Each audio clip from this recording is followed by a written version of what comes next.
नमस्कार, मैं हूं आशीष चित्रांशी और आप देख रहे हैं द न्यूज लॉन्चर। देहरादून के परेड ग्राउंड में आज देहरादून के आसपास पूरे उत्तराखंड में पहाड़ का इलाका है, तो पूरे उत्तराखंड में इतना आसान नहीं होता है मोबिलाइजेशन। लेकिन देहरादून के आसपास के सभी इलाकों से हजारों की संख्या में लोग परेड ग्राउंड में इकट्ठा होने वाले थे। 11 बजे का वक्त तय था। 4 जनवरी सुबह 11 बजे परेड ग्राउंड में इकट्ठा होना है। 11 बजे से इकट्ठा होना है, मतलब 11 बजे से 12-1 बजे तक इकट्ठा होकर के एक बड़ी संख्या में मोदी के सीएम को घेरने की तैयारी थी। लेकिन मोदी के सीएम के पसीने छूट गए और फिर पुलिस को आगे कर दिया। कई बार बड़े बड़े प्रदर्शनों में नारे गूंजते हैं ना, जब जब फलाना डरता है पुलिस को आगे करता है। फिर पुलिस को आगे किया। परेड ग्राउंड से 2 किलोमीटर पहले ही चारों तरफ से बैरिकेडिंग लगा के पुलिस ने सील कर दिया रास्ता।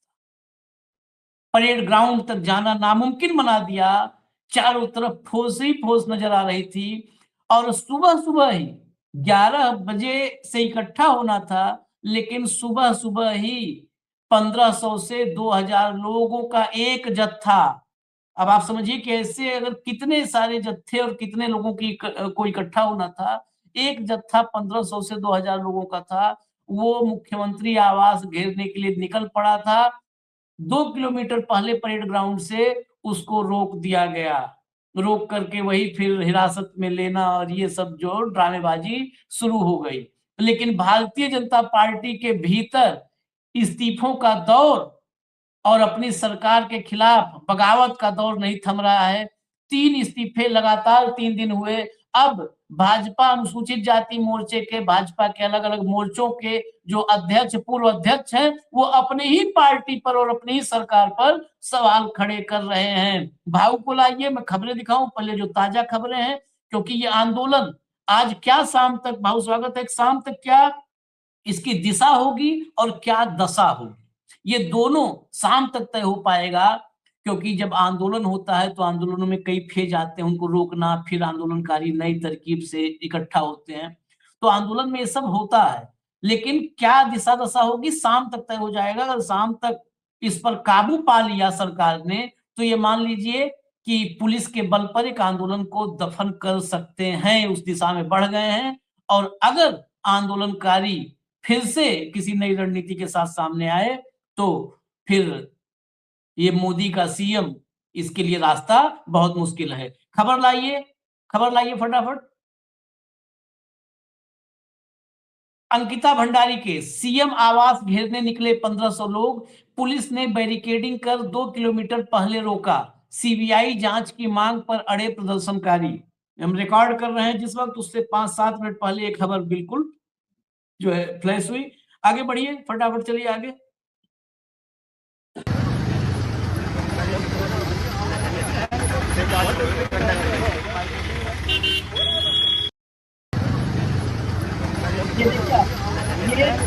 ये पहले की, आज सुबह की जो पहली तस्वीर, पहले विजुअल्स आए वो हैं।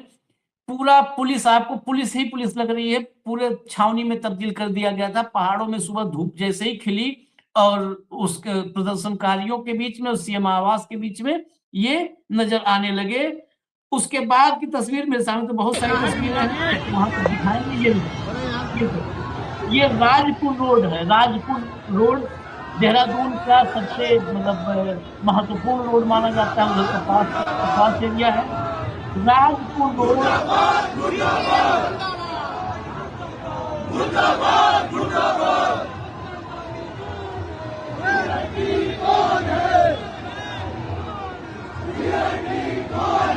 पूरा राजपुर रोड, आप देख रहे हैं ना, पूरा राजपुर रोड जाम है इस वक्त। पूरा जाम कर दिया गया है। सीएम आवास की तरफ लोग कूच कर रहे हैं अन्य रास्तों से, वो खबर है, लेकिन अन्य रास्तों से भी कूच कर रहे हैं। ये राजपुर रोड की तस्वीर है। अगला विजुअल लाइए, अगला विजुअल।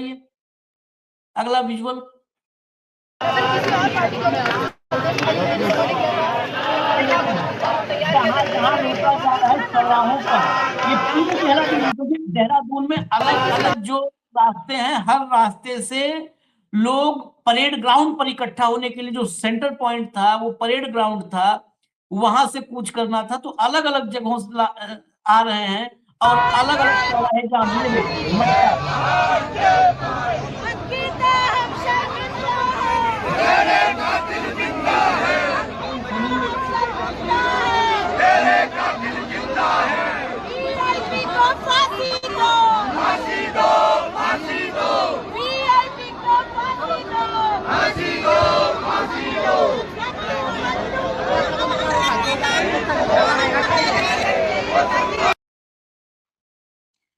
अब जो अभी फ्लैश हुआ है अपडेट, इसके मुताबिक मुख्यमंत्री, ये देखिए ये भी विजुअल सब अलग, और ये खबर है कि मुख्यमंत्री आवास से 1.5 किलोमीटर दूर तक प्रदर्शनकारी पहुंच चुके हैं, जबकि 2 किलोमीटर पहले ही गिरफ्तारी हुई थी 1500 से 2000 की, लेकिन 1.5 किलोमीटर करीब पहुंच चुके हैं प्रदर्शनकारी। हालांकि पुलिस ने चारों तरफ से घेर रखा है, चारों तरफ से घेर रखा है। अलग अलग विजुअल से भाऊ के पास चलता हूँ, फिर और अपडेट बताएंगे।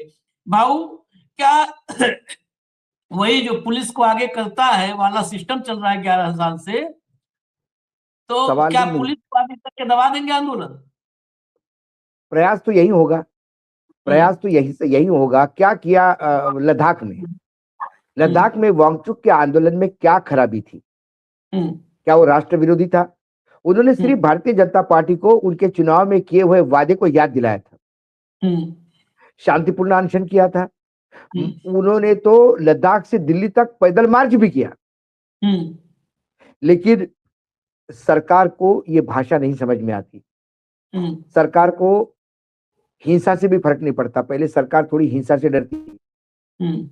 उसके बाद जब वांगचुक के लोग अनशन पे थे, उनमें से कुछ लोग सीरियसली एडमिट हो गए हॉस्पिटल में, सीरियस हो गए, तब वहां के यूथ को, जेन जी को, उनका सबर टूट गया। उनको लगा ये तो हम मर भी जाएंगे तो इनको फर्क नहीं पड़ता, क्योंकि जिनको चुनाव जीतना ही अपने फरेब से है, मत चोरी से है, चुनाव के डकैती से है, उनको जनता की क्या चिंता है?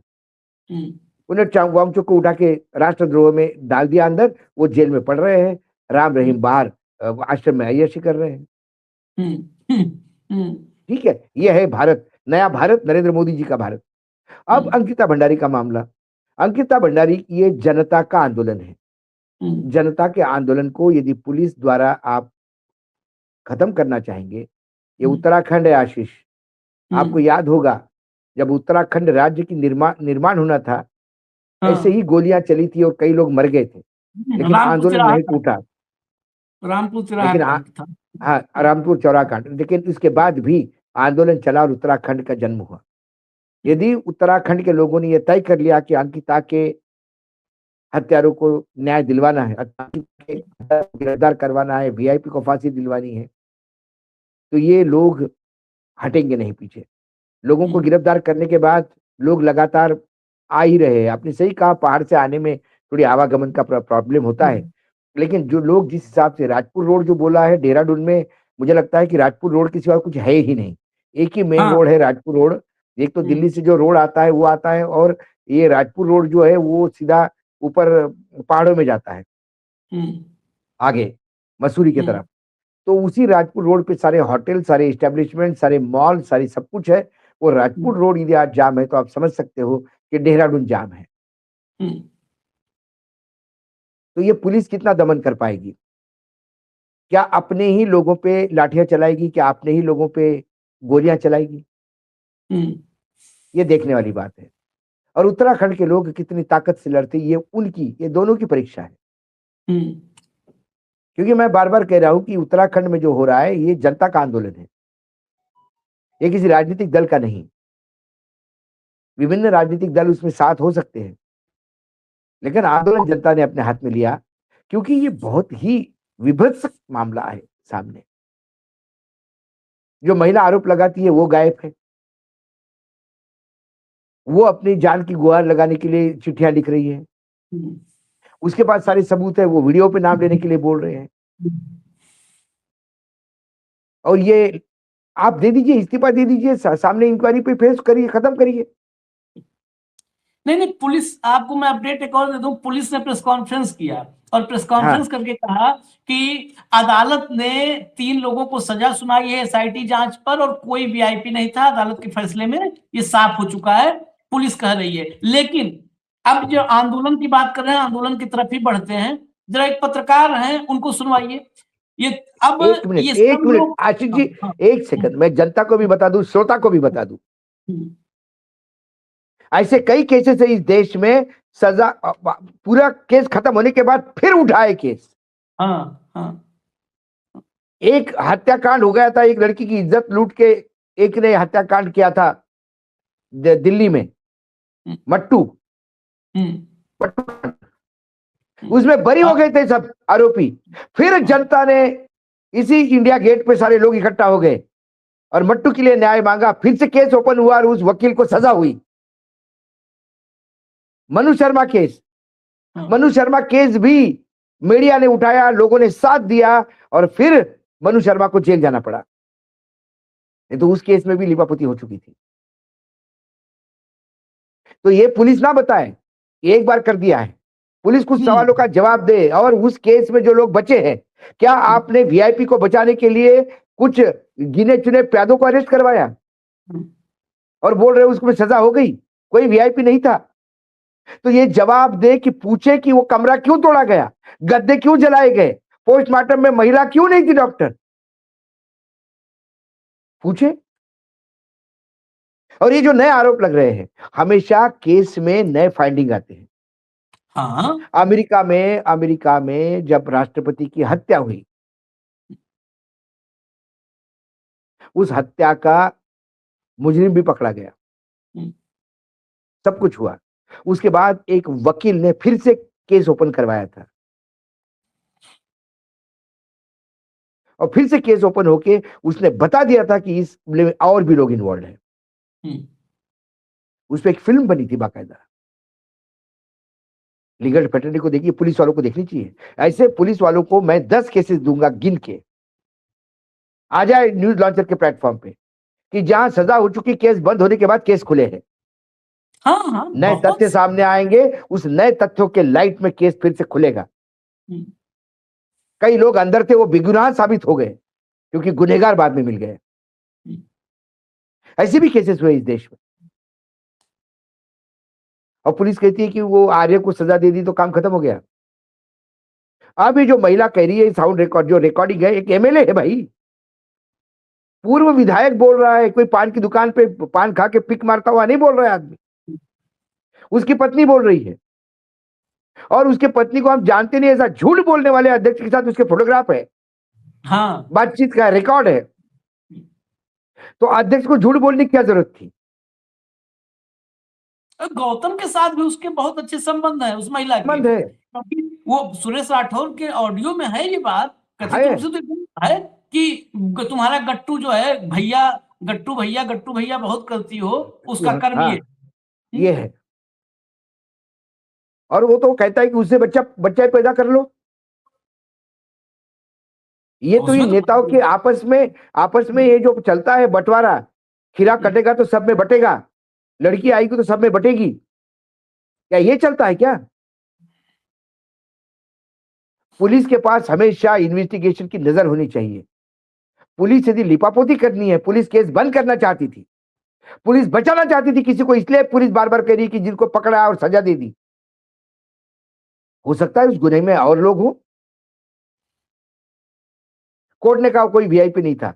कोर्ट ने कहे हुए चीजों को भी कोर्ट ने कई बार, सुप्रीम कोर्ट के डिसीजन रिवर्ट हुए हैं। सुप्रीम कोर्ट के बेंच ने डिसीजन दिया था अरावली के मामले में, दूसरे बेंच ने उसको रिवर्ट कर दिया। किसको बता रहे हैं आप? लोअर कोर्ट का डिसीजन हो गया तो आप चुप। जब पुलिस के पास कोई कंप्लेंट लेके आए, पुलिस ने उसको इन्वेस्टिगेट करना चाहिए। फाइल बंद हो गई बोल के नहीं चलेगा। कितना खाया है, कितना पेट भरा है पुलिस का, क्या मिला है पुलिस को इसके एवज में? ये तो अंकिता भंडारी के हत्यारों को बचाने में पुलिस को क्या मिला? पुलिस बचाए, सवाल है न्यूज लॉन्चर से। नहीं तो बाप दिखा, नहीं तो श्राद्ध कर, नहीं तो उस आरोपों की शान ईचा करे। कुछ ये नहीं मिला किसी है, कानून में नहीं लिखा है, किसी संविधान में नहीं लिखा है कि केस में किसी को सजा हो गई तो उसमें फिर से इन्वेस्टिगेशन नहीं हो सकता। नए साक्ष्य सामने आने पे, नई चीजें सामने आने पे फिर से चीजें खुलती है। जिस जिस लेवल के लोगों का नाम है उसमें पुलिस को मिलना कुछ नहीं है, पुलिस को बस वफादारी साबित करनी है। अब इस आंदोलन में पत्रकार से लेके जितने मतलब सामाजिक कार्यकर्ता एक्टिविस्ट सब थे ही, पॉलिटिकल लोग थे, पत्रकार भी। ये भट्ट साहब है, पत्रकार है उत्तराखंड की, वीडियो चला दीजिए। नमस्कार साथियों, मेरा नाम त्रिलोचन भट्ट है। थोड़ी देर में हम परेड ग्राउंड देहरादून में मिलने वाले हैं। मुझे उम्मीद है कि आप बड़ी से बड़ी संख्या में परेड ग्राउंड पहुंच रहे हैं, क्योंकि यह मामला सिर्फ अंकिता का नहीं है, यह हमारी तमाम उन बेटियों की सुरक्षा का सवाल है जो सयानी हो रही हैं और भविष्य में घरों से बाहर निकलने वाली हैं अपने कामकाज के लिए, अपनी पढ़ाई के लिए। आप जानते हैं कि मुख्यमंत्री आवास कूच कार्यक्रम की पहल उत्तराखंड महिला मंच ने की है। उत्तराखंड इंसानियत मंच महिला मंच के साथ मुख्य सहयोगी की भूमिका में है। कई अन्य संगठन और विपक्षी राजनीतिक दल भी इस कूच में शामिल हो रहे हैं। उत्तराखंड इंसानियत मंच का सदस्य होने के नाते मुझे आदेश हुआ है कि मैं कूच शुरू होने से पहले आपसे कुछ बातें जरूर कर लूं इस कूच के संबंध में। पहली बात यह है कि ये कूच पूरी तरह से शांतिपूर्ण रहेगा। हम संविधान को मानने वाले लोग हैं।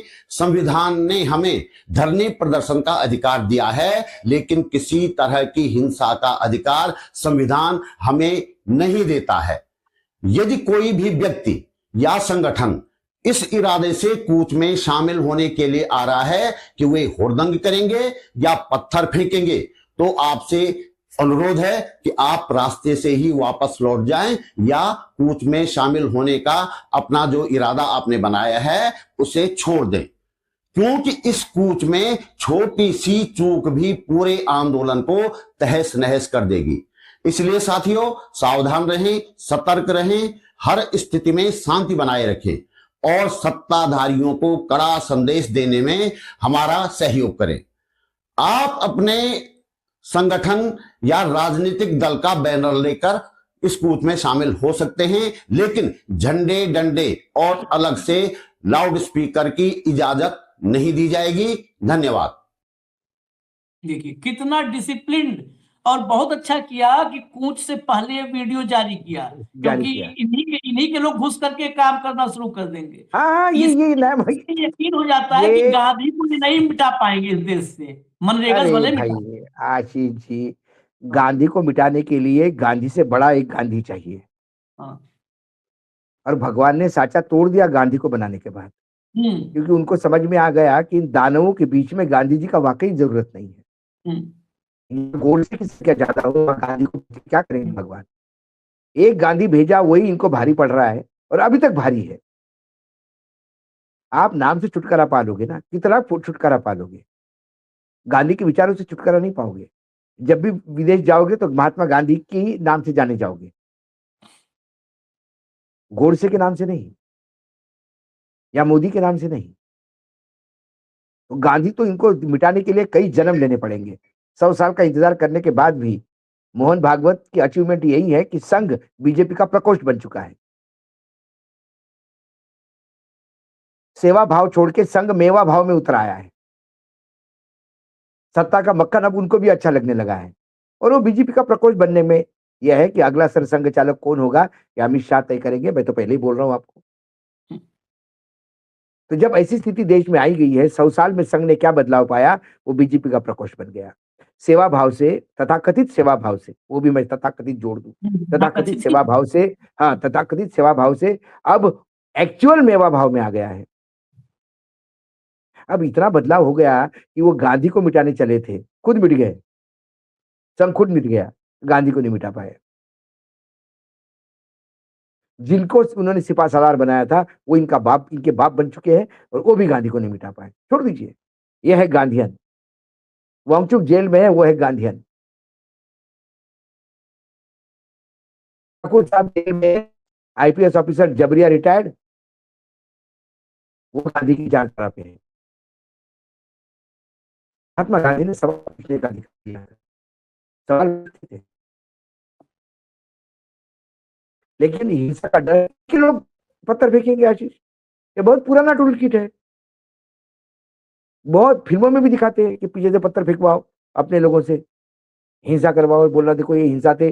अब इसमें पाकिस्तानी भी घुसे हुए थे, बांग्लादेशी भी घुसे हुए थे, हर जगह बांग्लादेशी दिख जाती है इनको, हर जगह। फिर भद्राचार्य आ जाएंगे और उनको दिखेगा कि इसमें किसी मुसलमान का है, वो मुसलमानों ने किया। कई जगह है। आज बहुत खुशी होती है मुझे कि हिंदू मुसलमान के नाम से जो उत्तराखंड डिवाइड करने का प्रयास कर रहा था, अंकिता भंडारी के लिए सब उत्तराखंड इकट्ठा हुआ है। ना जाति, ना पार्टी, ना धर्म, ना राजनीतिक विचारधारा, बस एक संघर्ष। सही कहा भट्ट साहब ने, सीनियर है, हम सबसे सीनियर है दिखते हैं भट्ट साहब। सही कहा भट्ट साहब ने, ये जो लड़कियां हमारी शानी हो रही है उसके भविष्य की चिंता है। एक अंकिता तो गई, उसका तो जीवन वापस नहीं ला सकते, लेकिन और कितनी अंकिता? जितने ज्यादा गौतम उतनी ज्यादा अंकिता लगेगी।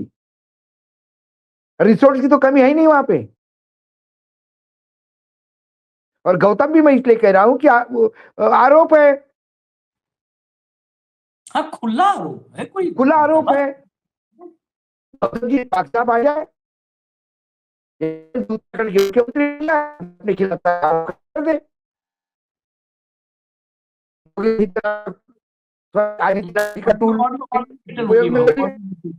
ऑडियो डिस्टर्ब हो रही है, ऑडियो बहुत ज्यादा डिस्टर्ब हो रही है। जरा वो लाइए एक और खबर को इसमें हम ले आए, फिर इसमें हम फाइनल कमेंट लेंगे। लाइए, ये देखिए, उत्तराखंड अंकिता भंडारी केस, बीजेपी अनुसूचित जाति मोर्चा के पूर्व प्रदेश अध्यक्ष समीर आर्य ने सीएम धामी को लेटर भेजकर सीबीआई जांच की मांग की है। समीर आर्य ने कहा कि ये केस देवभूमि में सिर्फ एक हत्या का नहीं है, यह सपनों से भरी बेटी परिवार की आशाओं और उत्तराखंडी समाज की आत्मा पर आघात है। आज जब भी अंकिता का नाम लिया जाता है, मन व्याकुल होकर पूछता है, क्या हमारी बेटियां सुरक्षित हैं? समीर जैसे बीजेपी के कई और नेता भी सीबीआई जांच की मांग कर रहे हैं। त्रिवेंद्र रावत से जो मामला शुरू हुआ, ये उसी अनुसूचित जाति मोर्चा के अध्यक्ष रहे हैं जिस अनुसूचित जाति आयोग की तरफ से, मतलब समझिए, नेता उत्तराखंड में भाजपा के, फिर भी अभी उनके अंदर गैरत बची है। उनके लिए उत्तराखंड, उनका समाज, नहीं। इनको तो नेता अनुसूचित, वो जो अनुसूचित जनजाति को आयोग था जिसने पत्र लिखा, एक नेता को बदनाम कर जाता है, उनको बेटियों के बारे में कोई लेना देना नहीं। उनको बेटियों के बारे में कोई लेना देना नहीं। रोज अंकिता भेंट चढ़ जाए, आयोग को क्या लेना देना है? उन्हें तो गौतम की इज्जत पड़ी हुई है, उसकी इज्जत बनी रहे। वो भले ही दूसरी इज्जत, लेकिन उसकी इज्जत बनी रहे। ये अनुसूचित जनजाति आयोग का है। ये तो सब पूरे कुएं में भांग पड़ी है आशीष। ये आज का संघर्ष क्या जाता है, शाम तक फिर रिपोर्ट आएगी पूरे आंदोलन की। पुलिस के दमन शक्ति का भी होगा। देवभूमि कितनी रक्त रंजित होती है ये भी देख लेंगे, और धामी कितनी निर्लज्जता से ये सब सुन रहे होंगे ये भी देख लेंगे। निर्लज्जता की चमड़ी कितनी मोटी है ये भी दिख जाएगा धामी जी की। शाम तक रिपोर्ट कुछ भी आवे, लेकिन देहरादून की सड़कें फुल हो चुकी हैं। पूरा राजपुर रोड, जो वही राजपुर रोड, भाव ने कहा कि देहरादून में है तो क्या, तो राजपुर रोड, पूरा राजपुर रोड फुल है, जाम है। मुख्यमंत्री आवास के तरफ जाने वाले रास्ते पर पुलिस चारों तरफ से चप्पा चप्पा घेर रखी है, फिर भी भीड़ को रोकना मुमकिन नहीं हो रहा है। यही इस आंदोलन के शुभारंभ की, जो कहते हैं ना कि आरंभ है प्रचंड, तो वाकई आरंभ प्रचंड है, लेकिन अंत कैसा होगा ये शाम तक इसका आभास हो जाएगा, करीब करीब आभास हो जाएगा। हम लेकर के आएंगे आप तक रिपोर्ट। धन्यवाद भाव, बहुत बहुत धन्यवाद, नमस्कार।